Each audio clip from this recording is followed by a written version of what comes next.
오늘 함께 나눌 말씀은 예레미야 6장 1절에서 15절까지입니다. 같이 낭독하시겠습니다. 베냐민 자손들아, 예루살렘 가운데로부터 피는하라. 드고아에서 나팔을 불고 베탁게렘에서 깃발을 들라. 제왕과 큰 파멸이 북방에서 엿보아 오미니라. 아름답고 우아한 시온의 딸을 내가 멸절하리니 목자들이 그 양떼를 몰고 와서 주위에 자기 장막을 치고 각기 그 처소에서 먹이리로다. 너희는 그를 칠 준비를 하라. 일어나라. 우리가 정오에 올라가자. 아하, 아깝다. 날이 기울어 저녁 그늘이 길었구나. 일어나라. 우리가 밤에 올라가서 그 요새들을 헐자 하도다. 만군의 여호와께서 이와 같이 말하노라. 너희는 나무를 베어서 예루살렘을 향하여 목책을 만들라. 이는 벌받을 성이라. 그 중에는 오직 포악한 것뿐이니라. 샘이 그 물을 솟구처럼같이 그가 그 악을 드러내니 폭력과 탈취가 거기에서 들리며 질병과 살상이 내 앞에 계속하느니라. 예루살렘아, 너는 훈계를 받으라. 그리하지 않으면 내 마음이 너를 싫어하고 너를 황폐하게 하여 주민이 없는 땅으로 만들리라. 만군의 여호와께서 이와 같이 말씀하시되 포도를 따듯이 그들이 이스라엘의 남은 자를 빨갛게 주우리라. 너는 포도 따는 자처럼 내 손을 광주리에 자주자주 놀리라 하시니 내가 누구에게 말하며 누구에게 경책하여 듣게 할꼬 보라. 그 귀가 할례를 받지 못하였으므로 듣지 못하는도다. 보라, 여호와의 말씀을 그들이 자신들에게 욕으로 여기고 이를 즐겨하지 아니하니 그러므로 여호와의 분노가 내게 가득하여 참기 어렵도다. 그것을 거리에 있는 아이들과 모인 청년들에게 부으리니 남편과 아내와 나이든 사람과 늙은이가 다 잡히리로다. 내가 그 땅 주민에게 내 손을 펼 것인즉 그들의 집과 밭과 아내가 타인의 소유로 이전되리라. 여호와의 말씀이니라. 이는 그들이 가장 작은 자로부터 큰 자까지 다 탐욕을 부리며 선지자로부터 제사장까지 다 거짓을 행함이라. 그들이 내 백성의 상처를 가볍게 여기면서 말하기를 평강하다 평강하다 하나 평강이 없도다. 그들이 가증한 일을 행할 때 부끄러워하였느냐 아니라 조금도 부끄러워하지 않을 뿐 아니라 얼굴도 붉어지지 않았느니라. 그러므로 그들이 엎드러지는 자와 함께 엎드러질 것이라. 내가 그들을 벌하리니 그때 그들이 거꾸러지니라. 여호와의 말씀이니라. 오늘 함께 나눌 말씀의 제목은 말씀을 우습게 여기고 듣지 않으면 망합니다 라는 제목으로 뜨겁게 은혜를 나누도록 하겠습니다. 우리 하나님은 북방에서 쳐들어오는 침략군의 지휘가 되어 예루살렘을 공습하겠다고 예고하십니다. 이유다 백성이 아름답던 성읍을 포악과 탐욕, 거짓으로 아주 가득 채웠기 때문입니다. 이번 국회의원 선거에서 전과자와 또 사상이 의심되는 자들이 수십 명, 30, 40명 아니 5, 60명이 국회에 입성을 했다고 합니다. 그것도 부정선거로 되지 않았나 이렇게 의심을 가게 할 정도 투명치 못하는 이 선거를 통해서 많은 조개부리들이 더러운 자들이 중요한 자리를 차고 들어갔습니다. 정말로 우리 대한민국이 안담합니다. 깊이 생각해보면 어떻게 될 것인지, 이것이 바다로 갈 것인지 산으로 갈 것인지 방향을 알 수가 없습니다. 방향키를 잡은 선지자 윤 대통령은 지혜롭게 과감하게 그리스도 안에 그 하나님이 주시는 그 지혜와 용기로 지금 모든 것을 결정하지 못하고 있습니다. 많이 기세가 꺾인 것처럼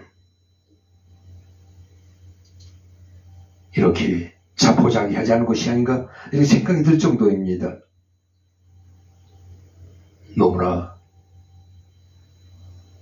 한겨울, 한여름, 뜨위와 추위와 더위를 견디면서 애족하겠다는 선지자 전광훈 목사님을 비롯해서 많은 애국 국민들이 피땀 흘려 윤석열 대통령을 위해서 선호하고 부르짖었으나 모든 것이 숲으로 가지 않는 생각이 됩니다.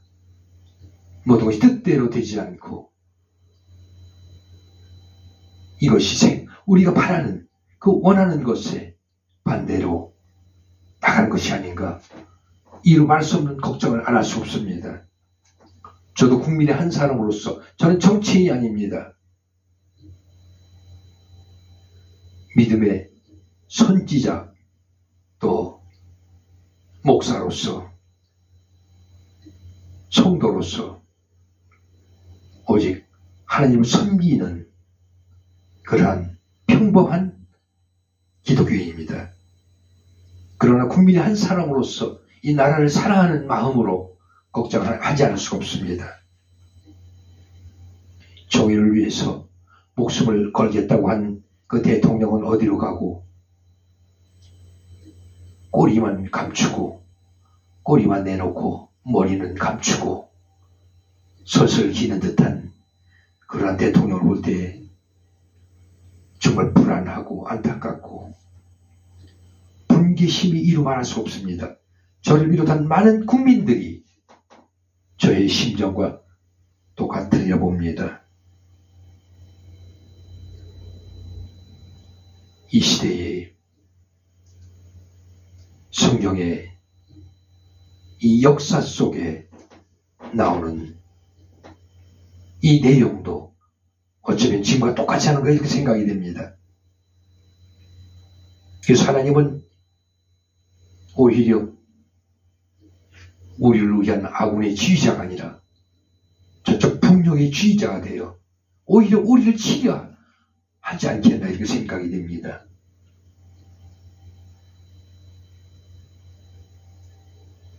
그 당시 유다 백성이 아름답던 성읍을 포악과 탐욕, 거짓과 가짓 술책으로 또 타락으로 물들였던 또 가득 채워졌기 때문에 하나님은 우리를 치료하신 것입니다. 지금 상도 마찬가지입니다. 우리 적이 되기도 한다는 것을 우리는 깨달아야 됩니다. 북방에서 이방 군주들이 그 군대를 몰고 예루살렘으로 쳐들어옵니다. 그들은 뜨거운 정오도 아랑곳하지 않고 밤의 휴식도 마다할 정도로 사기가 충천했고 전의가 왕성했습니다. 그들에게 예루살렘 공습 명령이 떨어졌습니다. 그런데 그 명령을 내린 지휘관은 다름 아닌 하나님이었습니다. 하나님께서 이방 군대를 이끌고 예루살렘을 치신 것입니다. 지금 대한민국도 마찬가지입니다. 우리를 이끄신 하나님 아니라 적을 이끄는, 그래서 우리를 치게 하시는, 깨닫게 하시는 그런 하나님 것을 우리는 깨닫고 느껴야 하고 깨달아야 되는 것입니다. 그들의 생수에 끊으신 하나님을 버리자 그들 안에서 포악함이 샘처럼 쏟아났습니다. 폭력과 탈취가 만연해서 병들고 상처 입은 사람이 하나님 눈앞에 끊이지 않았습니다. 보다 못한 하나님이 그들을 대적하셨습니다. 이웃을 학대하는 것은 하나님을 적으로 돌리는 치명적인 죄인 것입니다. 자기 백성을 벌하기를 기뻐하지 않으십니다. 그래서 무거운 말씀을 너무 엄중해서 즐거운 마음으로 받을 수 없는 말씀을 하나님은 주십니다. 유다 백성에게 반복해서 심판을 예고하신 이유도 그들을 징벌하지 않으려 하심이었습니다. 반복해서 나오는 심판의 메시지를 듣기 힘들다고 불평하지 말고 그만큼 우리의 죄의 뿌리가 깊이 박혀 있다는 것을 우리는 깨닫고 지금 당장 무릎 꿇고 회개하며 그 뿌리를 걷어내야 됩니다. 회개해야 됩니다. 바로 서야 됩니다. 우리를 바로 잡으시는 하나님의 의지가 강하시기 때문에 우리는 하나님의 귀한 연단 속에서 고통받을 것입니다. 이 시간 우리 정치인들 또 종교인들 목사님을 비롯해서 모든 국민 한 사람 한 사람이 한 마음이 되어서 주사 바보리를 물리치고 온전한 민주 대한민국을 이룰 수 있도록 여러분 기도와 성원을 아끼지 말아야 됩니다. 하나님의 말씀을 우습게 여기고 듣지 않으면 우리 모두는 망합니다. 지난 과거 월남을 보십시오. 결과적으로 지금의 대한민국처럼 정치인들이 썩어서 나라를 구렁텅이로 몰아넣은 것입니다. 결과적으로 공산화되어서 하나님의 연단을 통해서 나라는 사라진 것입니다. 우리 대한민국 지금 처한 우리 대한민국도 마찬가지라고 생각됩니다. 예레미야는 이방 군대가 여러 차례 쳐들어와 이스라엘에 남은 자가 없도록 철저히 파괴할 것을 예언했지만 백성은 그 예언을 비웃을 뿐 전혀 달가워하지 않습니다. 그래서 나라를 뺏기고 이방 민족의 포로로 전락하고 맙니다. 들었으면 바꿀 수 있는 운명이었습니다. 우리 귀가 할례를 받아야 합니다. 말씀을 받지 못하는 막힌 귀가 뚫려야 합니다. 여러분, 하나님 말씀을 들으십시오. 성경을 읽으십시오. 찬양하십시오. 기도하십시오. 그럴 때 하나님 말씀으로 우리의 귀가 뚫릴 것입니다. 올바른, 정직한, 그리고 우리가 살 수 있는 이 대한민국이 민주주의의 반석 위에 굳게 서는 아름답고 선량한 대한민국을 이룰 것입니다. 탐욕을 부끄러워하지 않는 파렴치와 거짓을 대수롭지 않게 여기는 도덕 불감증은 파멸이 무르익었음을 보여주는 징조입니다. 그 탐욕 때문에 가난한 사람이 양산되고 그 거짓 때문에 힘없는 사람이 억울함을 겪는데 부끄러운 줄도 모르며 심판을 피할 도리가 없어진 것입니다. 그러한 나의 잘못, 나의 사고로 심판을 받을 수밖에 없는데도 깨닫지 못하고 악의 길로 나간다면, 파멸의 길로 간다고 하면,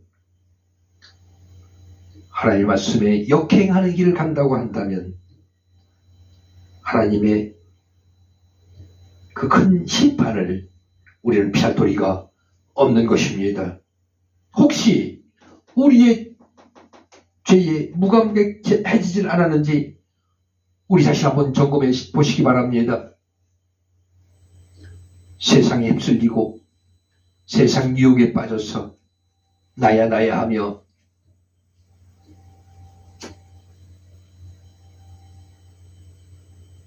어떠한 쾌락에 빠진 이러한 백성들이 모든 것을 양심을 저버리고 또 우리의 믿음을 저버리고 지금